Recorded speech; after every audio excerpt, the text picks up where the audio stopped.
Epstein की फाइलों ने मचाया दुनिया में बवाल। क्या है ये एप्स्टीन की फाइल? नमस्कार दोस्तों, मैं शाहना परवीन शान आपके लिए लेकर आई हूँ एक बेहद खास रिपोर्ट। जी हाँ दोस्तों, जिस एप्स्टीन की फाइलों ने पूरी दुनिया को हिला डाला, आखिर इन फाइलों का सच है क्या? क्या है ये फाइल्स?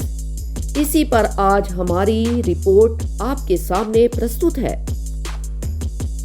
एप्स्टीन फाइल्स आखिर है क्या?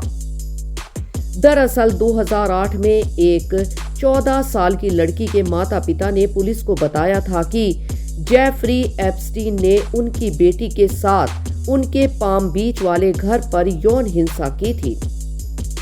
घर में कई लड़कियों की तस्वीरें भी मिली। एप्स्टीन को नाबालिगों से सेक्स वर्क करवाने के लिए दोषी ठहराया गया और सेक्स अपराधी के रूप में रजिस्टर किया गया। इसके बाद एप्स्टीन ने फ्लोरिडा में अभियोजकों से एक समझौता किया। इसकी वजह से उसे ज्यादा जेल नहीं हुई। 11 साल बाद 2019 में उस पर फिर आरोप लगा कि वह नाबालिग लड़कियों का सेक्स के लिए नेटवर्क चला रहा था। जेल में ट्रायल का इंतजार करते हुए उसकी मौत हो गई, जिसे सुसाइड बताया गया। इन दोनों जांचों में बहुत सारे दस्तावेज जमा हुए, जैसे पीड़ितों और गवाहों के बयान, उसके घरों पर छापे से मिली हुई चीजें और जानकारियां। 2025 के न्याय विभाग के एक मेमो के मुताबिक इस मामले में FBI के पास 300 गीगाबाइट जीबी से ज्यादा डेटा और सबूत है।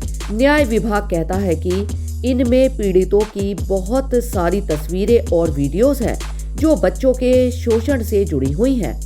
इन्हें सार्वजनिक नहीं किया जाएगा क्योंकि नया कानून सर्वाइवर की पहचान छिपाने की इजाजत देता है। यही जानकारी एप्स्टीन फाइल्स है जो समय समय पर जारी हो रही है। एप्स्टीन की ब्रिटिश साथी और पूर्व प्रेमिका गिसलैट मैक्सवेल पर भी अलग जांच हुई।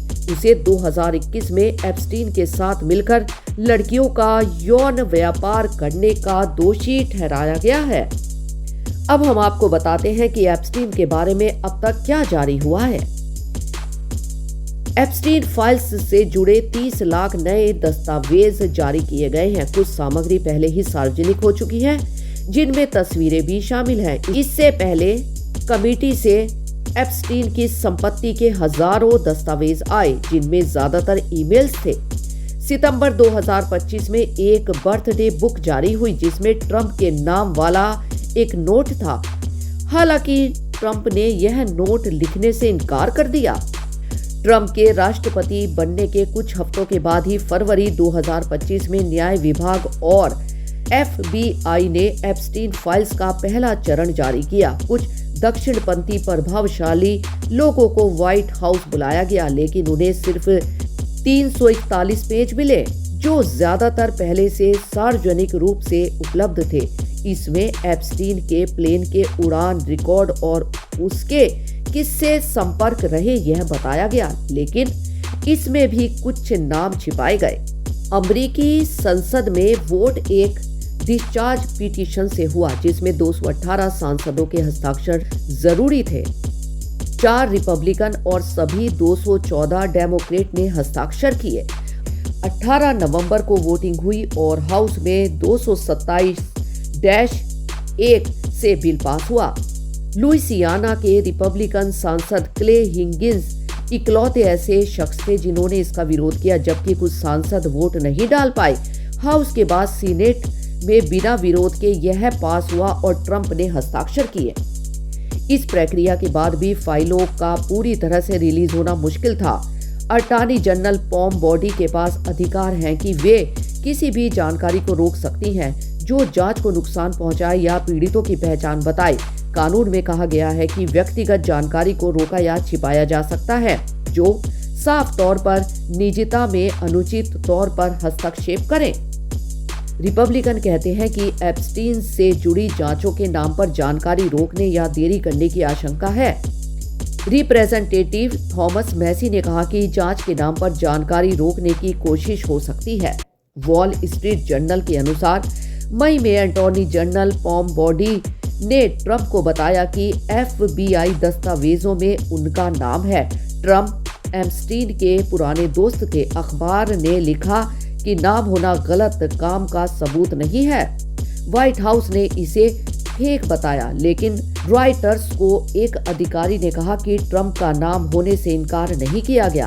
सार्वजनिक दस्तावेजों में कई और बड़े नाम आए हैं, जिनमें एंड्रयू माउंटबेटन विंडसर, पूर्व प्रिंस और किंग चार्ल्स III के भाई, पूर्व राष्ट्रपति बिल क्लिंटन और माइकल जैक्सन भी शामिल हैं।